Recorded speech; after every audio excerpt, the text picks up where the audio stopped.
Assalamualaikum warahmatullahi wabarakatuh.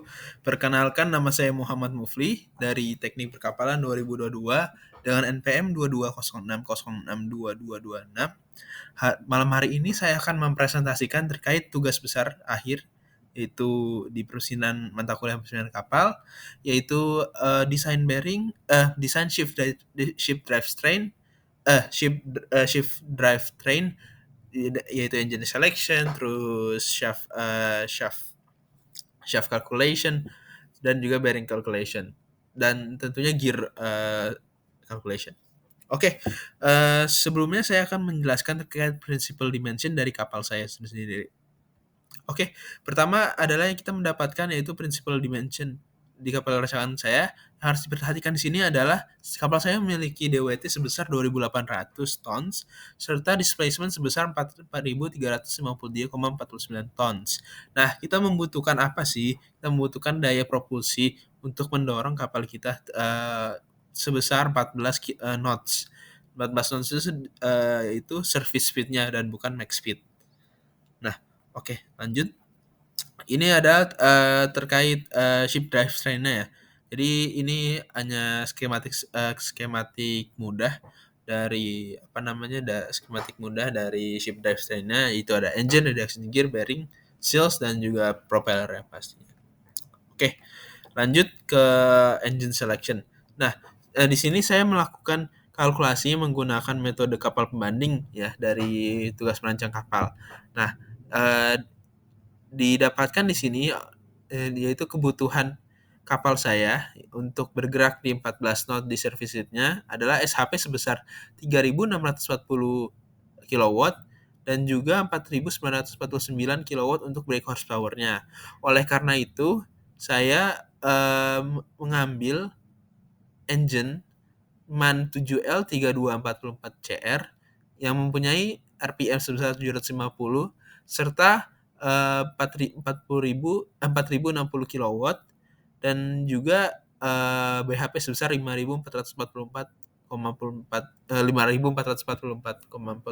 horsepower dengan bore 320 dan stroke 440. Nah,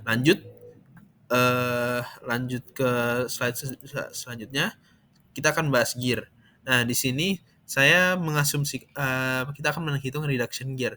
Nah, saya mengasumsikan gear ratio sebesar 1:6. Kenapa? Karena saya melihat di katalog Wärtsilä, kalau kebanyakan kapal menggunakan gear Wärtsilä dengan gear ratio 1:6 serta 1:6 dengan RPM maksimum 750 sampai dengan 1.200. Lalu untuk pressure angle saya mengambil 17,5 dan untuk AW-nya ya sama dengan satu modul dan jarak antar center dari helical gear-nya itu ada di 500 mm. Outputnya apa sih yang diharapkan yaitu jumlah gigi minimum, jumlah gigi standar modul dan efisiensi gear dan juga diameter roda gigi. Oke, lanjut berhitungan. Selanjutnya di reduction gear. Yang pertama kita cari adalah TP, yaitu number of teeth on the pinion. Menggunakan rumus yang tertera di depan di screen, kita mendapatkan jumlah TP sebesar 21. Nah, dari situ kita bisa mendapatkan number of teeth on the gear dengan mengkalikan dengan gear ratio kita yaitu 1:6. Nah, kita mendapatkan 126 teeth di gearnya. Lanjut, setelah itu kita harus mencari pitch circle diameter dari gear tersebut dengan menggunakan yaitu DP dengan menggunakan rumus L sama dengan DG per 2 plus DP per 2. Nah, ini dari sini kita bisa dapatkan dong, karena kita kan tadi udah tahu ya, L-nya yang kita asumsikan itu 500. Nah, 500 dibagi 3,5, kita mendapatkan 142 mm, yaitu sebagai pitch diameter pinionnya. Nah, setelah itu kita mendapatkan DG. Ini mohon maaf saya ada ada sedikit typo di DG sama dengan 6 DP-nya. Ya ini di sini harusnya adalah DG. Itu pitch diameter gear-nya sebesar 852 mm. Nah, jumlah gigi berdasarkan standarnya itu M, kita mendapatkan sebesar 40 mili. Nah, di sini kita hitung lagi TP dan TG-nya yaitu sebesar 21 dan juga 126.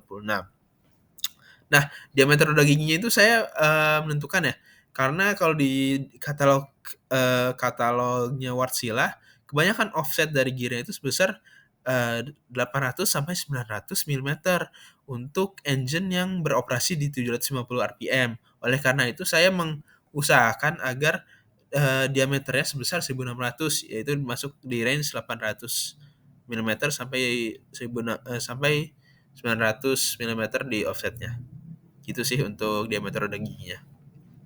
Lanjut ke reduction gear-nya. Kita mendapatkan DP-nya atau apa namanya? Atau diameter pinion-nya itu sebesar 267 milimeter.